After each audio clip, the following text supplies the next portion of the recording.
Shown at the beginning of the film, four friends are chatting in a restaurant, anticipating Halloween. Mike, one of the young men, suggests to his friends, "We should scare someone." He targets Jacob, describing him as a harmless simpleton and therefore the perfect victim. The young woman in their group strongly disagreed, voicing her opposition before walking out. After their meal, when Mike went to pay the bill, the manager asked them about their Halloween plans. Mike revealed their intention: "We're going to scare a guy, it'll be hilarious." The manager was delighted and told them he'd be in on the prank. The scene shifts to the gentle Jacob. He had a mild intellectual disability and rarely spoke to others. His favorite pastime was constantly eating candy corn, which he kept in a pumpkin-shaped basket. He carried this basket everywhere. Jacob then cycled to the festival company where he worked, unaware that Mike and his friends were lying in wait. The festival owner, who was fond of the innocent Jacob, appeared and told him to get ready quickly, as the show was about to start, before heading to the stage. Seizing the opportunity when Jacob was alone, the manager, Mike, and his friends surrounded him. Poor Jacob stood there stunned. Mike's female friend was also watching the unfolding events from a hidden spot. Mike began to scare Jacob. At this point, Steve, one of the gang members, pushed Jacob. In self-defense, Jacob pushed him back. This led Mike and his pure-hearted friends to viciously assault Jacob. The severe beating resulted in Jacob's death. The young woman watched the sight, tears streaming down her face.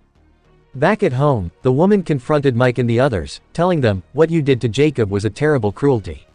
Mike justified their action, arguing that Jacob was to blame because he had pushed back, causing the situation to escalate. Unable to listen further, the woman left. Returning after the program, the festival owner was met with the horrifying sight of Jacob's slain body. He immediately instructed his workers to move the body into their vehicle. It was evident from Jacob's corpse that he had been subjected to a brutal beating. Enraged by the sight, the festival owner retrieved an ancient box. Inside were a wick, some magical scrolls, and a mask. He placed the mask on Jacob's dead body. He then began chanting incantations and performing rituals to summon evil spirits. The spirits arrived and entered Jacob's body.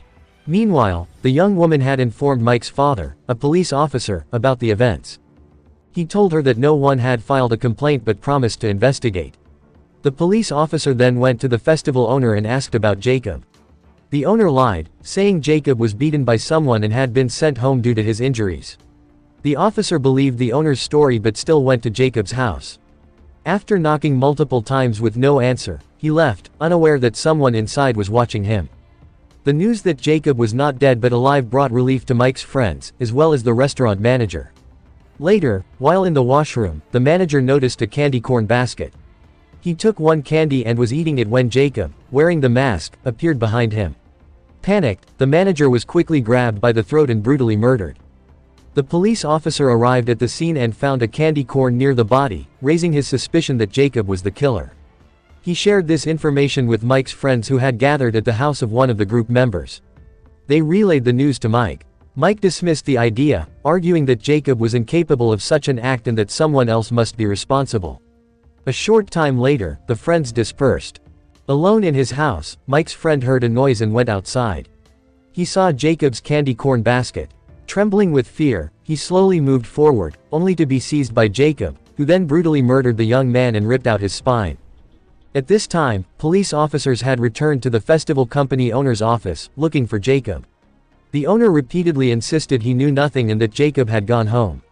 Then, another officer arrived with the news of Mike's friend's death. They rushed to the scene. The sight of the savagely killed young man's body horrified the police.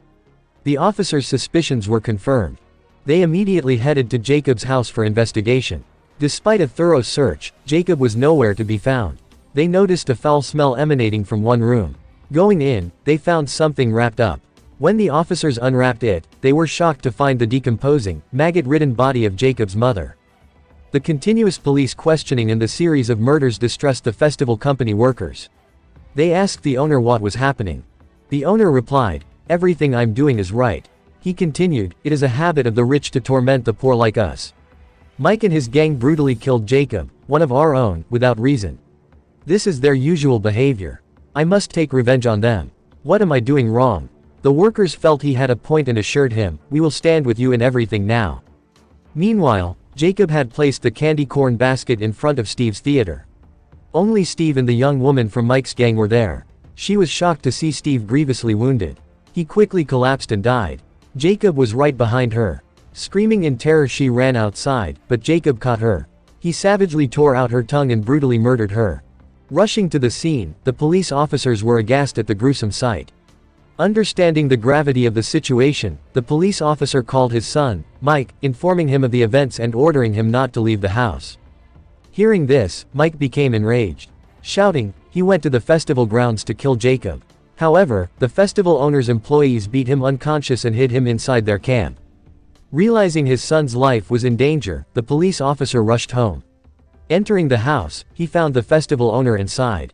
"Where is my son?" the officer demanded. But before he could react, the owner's men struck him on the head, knocking him out. The festival owner then took a knife and ruthlessly decapitated the police officer lying on the floor.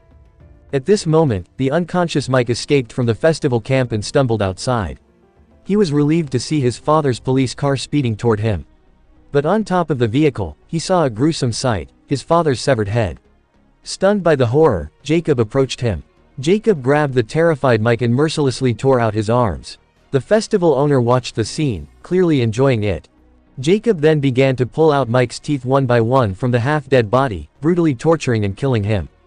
The final scene shows the festival owner running his show in another city. He is presenting a young woman with a unique necklace made of teeth, Mike's teeth. He recounts the story of Jacob, but the young woman doesn't believe him.